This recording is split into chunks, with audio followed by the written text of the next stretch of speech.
लोकसभा चुनाव को लेकर बिहार में राजनीतिक पारा हाई है। सबकी नजरें मुख्यमंत्री नीतीश कुमार पर टिकी है। राजनीतिक गलियारे में चर्चा है कि नीतीश कुमार 2024 में एक बार फिर से 2014 की तरह साख की राजनीति कर सकते हैं। वह खरमासबाद दही चूड़ा के मौके पर जीत हार से परे 2024 को लेकर फैसला ले सकते हैं। जी हां, बिहार की राजनीति इन दिनों अबूझ पहेली के रास्ते उतर चुकी है। खासकर नीतीश कुमार देश की राजनीति को किस दिशा में ले जाना चाह रहे हैं, यह साफ नहीं हो पा रहा। इंडिया गठबंधन में उनकी कोई सुन नहीं रहा।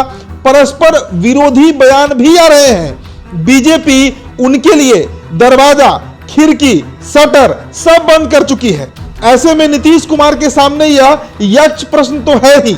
ऐसा इसलिए कि हर बार दबाव की राजनीति के आगे कुछ नया कर जाते हैं नीतीश।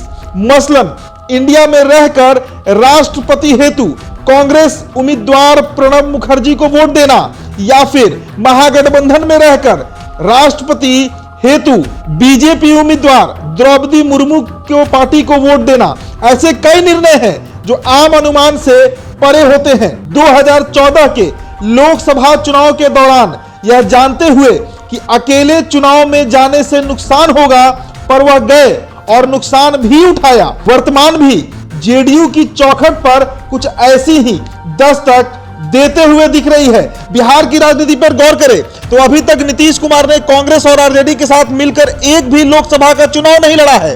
गठबंधन की राजनीति में माहिर नीतीश कुमार ने तब सिर्फ अपनी पार्टी और खुद के राजनीतिक साख को देखा और ना महागठबंधन की तरफ गए और ना एनडीए की तरफ। दरअसल विरोध के लिए सिर्फ विरोध की राजनीति नहीं करते हैं नीतीश, कभी कभी वसूल की राजनीति का ख्याल कर वह एक नया इतिहास बना डालते हैं।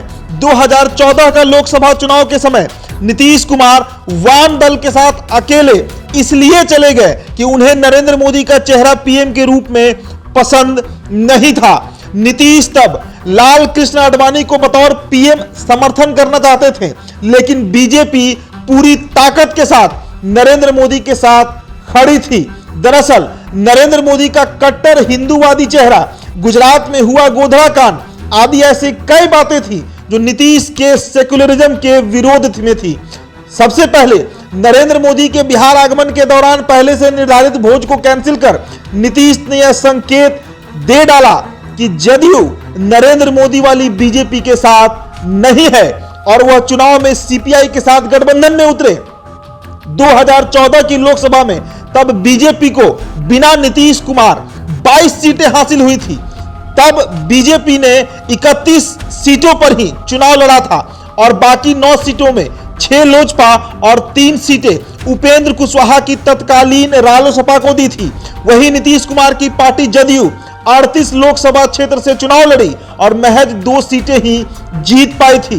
तब कांग्रेस को 2 तो आरजेडी को केवल 4 सीटों से संतोष करना पड़ा था। हालांकि नीतीश कुमार ने इंडिया गठबंधन को विस्तृत आधार दिया, वैसे दल को एक साथ लाया जो एक दूसरे के धुर विरोधी है। पर इंडिया गठबंधन में शुरुआत से ही नीतीश कुमार को तवज्जो नहीं दिया जा रहा था। असहमति के कई मुद्दे आए जहां नीतीश कुमार अलग थलग नजर आए। मसलन गठबंधन के नाम के साथ ही असहमति की कहानी शुरू हुई। ऐसी चर्चा है कि नीतीश कुमार गठबंधन का नाम इंडिया नहीं चाहते थे, लेकिन उनकी इच्छा के विपरीत इंडिया पर सहमति बनाई गई। दूसरा, सूत्र बताते हैं कि नीतीश कुमार ने भाषा को लेकर सवाल उठाया। इंडिया गठबंधन के कई नेताओं की ओर से अंग्रेजी में संबोधन के विरोध में थे नीतीश। तीसरा, सीट शेयरिंग पर प्राथमिकता से बात करने की बात इंडिया गठबंधन की पहली बैठक में तय हुई थी, लेकिन चौथी बैठक के बाद भी यह नहीं हो पाया। चौथा, common minimum programme, common agenda, चुनाव चिन्ह, झंडा और यहां तक कि सम्मिलित रूप से आम सभा तक की बात आज तक नहीं हो पाई। पांचवा, जब कभी नीतीश कुमार ने इन विषयों पर टिप्पणी की, कांग्रेस की तरफ से प्रतिकार आ गया। छठा, कन्वेनर पद को लेकर कई बार जदयू नेताओं ने सवाल उठाए, मगर यह आवाज भी नहीं सुनी गई। जी हां, तो अब 2020 के विधानसभा चुनाव में बीजेपी के साथ मैंडेट हासिल करने वाले नीतीश जब बाद में आरजेडी के साथ सरकार बना लिए और यहीं से बीजेपी की नाराजगी शुरू हुई। बीजेपी ने भी एक एक कर नीतीश कुमार के किचन कैबिनेट के नेताओं को बीजेपी से जोड़ डाला। पूर्व राष्ट्रीय अध्यक्ष आरसीपी सिंह, प्रवक्ता रणबीर नंदन और अपनी पार्टी में मिला लिया और उसके बाद नीतीश कुमार के बेहद करीबी उपेंद्र कुशवाहा को अलग किया और फिर राष्ट्रीय लोक जनता दल के नाम से एनडीए गठबंधन में उन्हें जोड़ लिया। और अब तो बीजेपी ने विरोध की एक ऐसी पटकथा लिख डाली है जहां नीतीश कुमार बीजेपी के लिए अप्रासंगिक हो चुके हैं। अब तो बीजेपी के शीर्ष नेतृत्व के साथ बीजेपी के प्रवक्ता भी ये कहने लगे हैं कि नीतीश के लिए सभी दरवाजे और खिड़की भाजपा में बंद कर दिए गए हैं। ऐसे में नीतीश कुमार एक बार फिर साख की राजनीति के साथ खड़े होते दिख सकते हैं। वैसे राजनीति में कोई किसी का स्थायी दोस्त या दुश्मन नहीं होता। राजनीतिक गलियारों में यह चर्चा है कि खरमास के बाद 16 जनवरी तक बिहार की राजनीति में अजूबा होने वाला है, जो नीतीश कुमार की साख की राजनीति के करीब होगा। मतलब एक बार फिर से नीतीश कुमार न भाजपा न राजद बल्कि लोकसभा के लिए अकेले ही रास्ता तय करने निकल सकते हैं।